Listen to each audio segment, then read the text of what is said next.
Hello दोस्तों, मैं हरीश मिश्रा स्वागत करता हूं आप सभी का आपके अपने YouTube channel fine art education point में।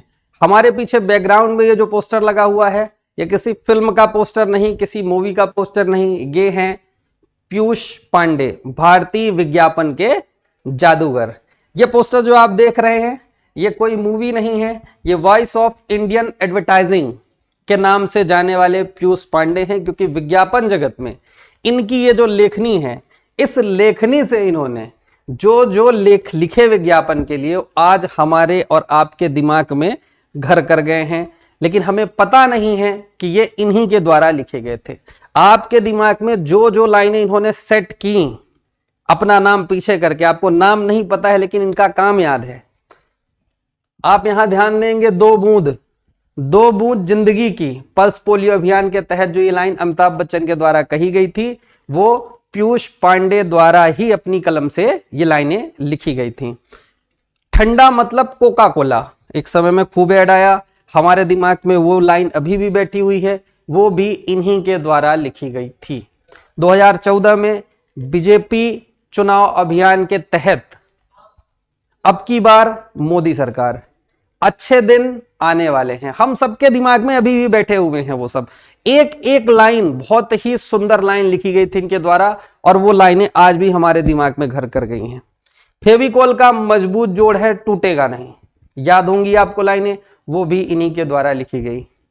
वोडाफोन का एक ऐड आता था जू जू जू करके, वो भी इन्हीं के द्वारा लिखी गई। हर घर कुछ कहता है, एशियन पेंट, वो लाइन भी इन्हीं के द्वारा लिखी गई। और सबसे बड़ी चीज, दो बूंद जिंदगी की और मिले सुर मेरा तुम्हारा तो सुर बने हमारा, ये लाइन भी इनके द्वारा लिखी गई है, जिसके संगीतकार पंडित भीमसेन जोशी हैं, लेकिन उसको लिखा इन्हीं की कलम से गया था। इन्होंने ही उस गाने को, उस गीत को लिखा था। आगे हम देखेंगे, इनका जो जन्म है वो जयपुर में हुआ। जयपुर में जन्म लेने के बाद दिल्ली में इन्होंने पढ़ाई की, और विज्ञापन जगत की दुनिया में ये कोहिनूर हीरे की तरह चमकते हैं, और इनका अपना अलग स्थान रहा। इनके द्वारा लिखे गए विज्ञापन हमारे और आपके मन मस्तिष्क में घर कर गए हैं। इनके द्वारा जो पहला विज्ञापन लिखा गया था वो सनलाइट डिटर्जेंट का था। कोई पुराना डिटर्जेंट का ऐड रहा होगा, चूंकि वो तो हम नहीं देखे, वॉशिंग पाउडर, निरमा, घड़ी पहले इस्तेमाल करें फिर विश्वास करें, यहां से तो हम जानते हैं, लेकिन सनलाइट डिटर्जेंट का हमने नहीं सुना है। लेकिन इनका वो पहला विज्ञापन था जो इन्होंने लिखा। उसके बाद मुंबई में रहते हुए इन्होंने बहुत सारे विज्ञापन लिखे। इनके इस कार्य के लिए भारत सरकार ने इन्हें पद्मश्री पुरस्कार से सन 2016 में सम्मानित किया। 2024 में LIA लेजेंड अवार्ड से भी इन्हें सम्मानित किया गया।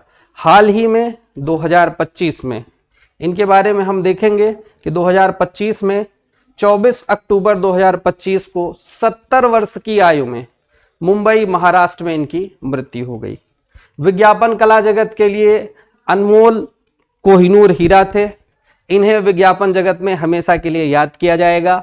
इसलिए आज हम आपको पीयूष पांडे के बारे में कई जानकारी हमने बताई, कुछ खास बातें इनके बारे में हम लिखित में बता देते हैं, जिससे आपको याद करने में आसानी होगी।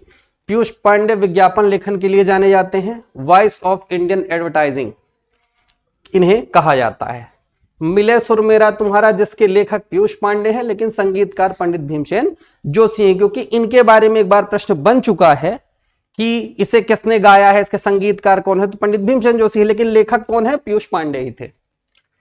संबंधित स्थान की बात करें तो इनका जन्म 5 सितंबर 1955 को जयपुर में हुआ था। शिक्षा सेंट स्टीफेंस कॉलेज दिल्ली में हुई थी। दो बूंद जिंदगी की पल्स पोलियो अभियान के लिए लिखा था, हम सबको याद है, आपको भी और हमें भी। 2014 में बीजेपी चुनाव अभियान के तहत अब की बार मोदी सरकार, अच्छे दिन आने वाले हैं, इनकी ही लेखनी से लिखी गई थी, और वो हम सभी के दिमाग में घर कर गई है। पुरस्कार की बात करेंगे तो 2016 में पद्मश्री, LIA लेजेंड अवार्ड 2024 में। पहला विज्ञापन लेखन सनलाइट डिटर्जेंट जो मैंने बताया। हर रंग कुछ कहता है, एशियन पेंट के लिए लिखा था। कुछ खास है जिंदगी में, डेयरी मिल्क के लिए लिखा था। मजबूत जोड़ है, टूटेगा नहीं, फेविकोल के लिए लिखा था।